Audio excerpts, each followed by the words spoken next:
Welcome back. Well, we are always looking for new and creative ways to improve our interior spaces, and so lucky for us, one of our favorite interior designers is here with us today, Michelle Dirkse. Thanks for being here inside the Neptune. This is new. It's pretty fun. This is pretty cool. It has its own interior, but we're going to talk more about home interiors, and I need you to answer the question because I never know. How much is too much? How little is too little? Like, where is that line? Yeah, I think it's all about like, what are you decorating? What are you filling? Okay. So space and proportion really matter. I've found a very simple formula. Okay. Vase, bowl, book. Vase, bowl, book. And that's just a good place to start for a coffee table. And obviously you can modify that, but you know, over here I have a few accessories. Yeah. And you know, here I've kind of started with that concept. We've got the vase, we've got the fake bowl. It's not a bowl, but you know, it's kind of round. Yes, that same concept. And then vase, bowl, book, and then you know, it's almost like we have two books. So this obviously this backgammon game is not a book, but it's rectangular in shape.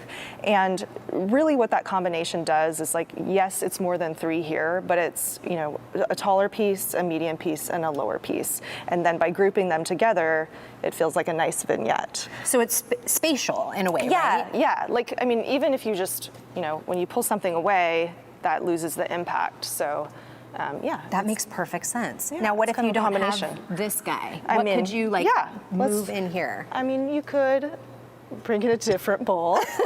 Surprise. It doesn't have to have an object. Okay. But it could. Can I ask that question? Because so at our house, I don't know if any of you guys deal with this, if I put a bowl or a basket somewhere, then someone else in my house is going to go, oh, that's a space, so I'm going to stick this thing in there. Yes. Even if it doesn't belong there? I would designate those bowls. Okay. Oftentimes clients will have like their remotes or something for the television in there.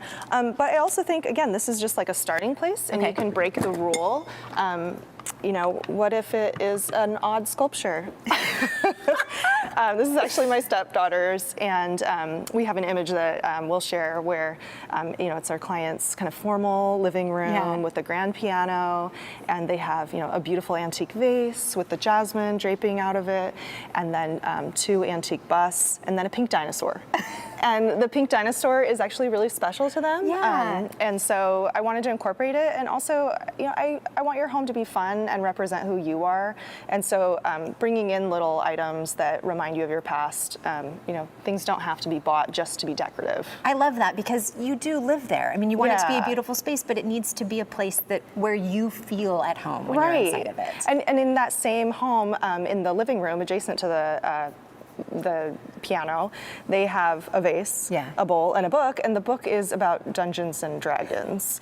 And I didn't know that. I just thought it was a beautiful book, which is why I put it on the coffee table. But I love that that's who they are, and it speaks to them, and they're decorating with their items. Yes, that feels almost more purposeful. Yeah. And it doesn't all have to be super pricey either, right? No, yeah. So a lot of this, again, I go to Goodwill a lot to kind of stock for photo shoots and for our clients. Yeah. But I've been taking my stepdaughter with me just to, play the game of finding treasures. Yes. And, just finding, like, I've already used this in a photo shoot once, and it's... And that's from Goodwill? Yeah, it's from Goodwill, and, it's a little beat up, and that's character and patina. Yes. Okay, let's talk about, you do have different size vases here, but that's really going to depend on the size that you're trying to fill, right? Exactly, yeah. So, like, over here, maybe this is a larger vase, so unless you have a grand home, that might be too big for your coffee table, but maybe this scenario works on a buffet. Okay. And maybe on the buffet, you have, the vase, and then the books with the bowl just right next to it, and then the rest of the buffet is empty. Okay. I think I like leaving clear space for life to be lived. Yeah. So that when you put your keys on the table, it doesn't ruin everything. There's a space for you to live.